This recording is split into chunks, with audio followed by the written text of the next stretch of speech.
Hey YouTube, welcome back to another video. Today we're going to be looking at creating an SSH connection to this 3650 Cisco 24 port switch. First thing I need to do is turn the switch on, which would be useful, and then go to our PC here, click on terminal, and we should see now that the switch is booting up. So I'm going to type in no, and we're going to go to privilege exec mode and then configure terminal. So first command I'm going to type in is no IP domain lookup, and then what we need to do is give the switch a domain name, so IP domain name, and I'm going to do steve.lab. Then what we need to do is change the host name of the switch to something other than switch. And so I'm going to use hostname Steve Core SW1. And now what we need to do is to create a RSA key. So I'm going to type in crypto key generate RSA, and it's going to ask me how many modulus bits that I wish to actually use. Now you got 360 to 22048. If you are studying a CCNA or doing some other Cisco courses, 1024 is usually the weapon of choice. However, in a production environment you might want to go to 2048.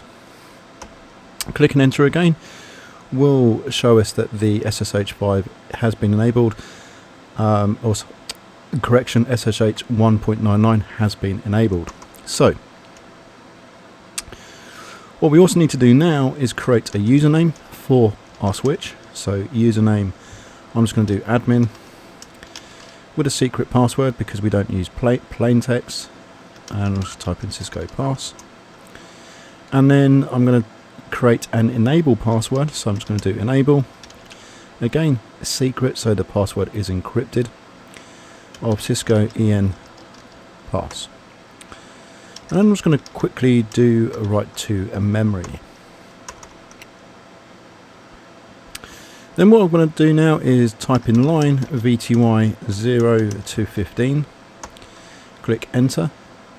I'm going to create a password for this. So Cisco con pass. I'm then going to do a login local. So it will request that the username that we've just created is used to authenticate. And then I'm going to use the transport, so I'll just do a quick question mark here, then you can see all the available commands. I'm going to configure the transport protocols for the lines, so transport input, and do a quick question mark. You can see that we've got all, none, SSH or telnet. Telnet is plain text, so we don't want to use that. We just want to use SSH, so we just type in SSH. And I'm going to do that on the output as well. And now we can only accept SSH connections into the switch. For an extra layer of security, we can set the minutes before it times out. So if I just do a question mark again, it is 0 to 35,791 minutes. About 5 or 10 minutes is usually the normal to actually use, so I'm just going to use 5. And I'm just going to do exit.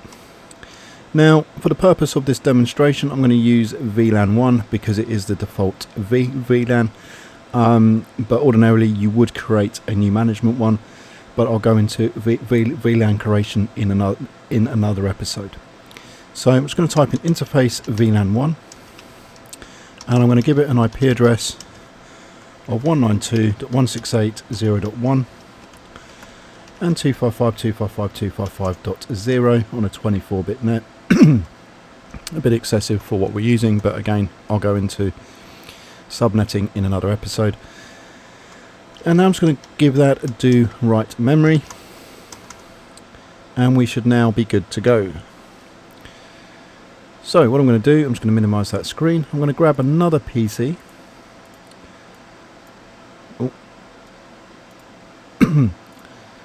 And I'm going to grab a copper straight through, fast Ethernet 0 to number 1,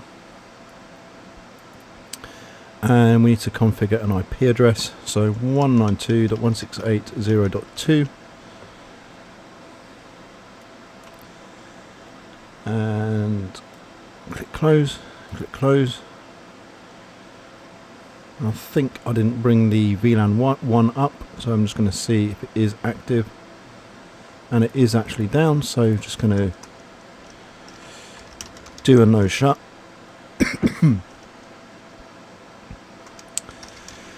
And a do write to memory as well. So what I'm going to do now is just ping 192.168.10.1.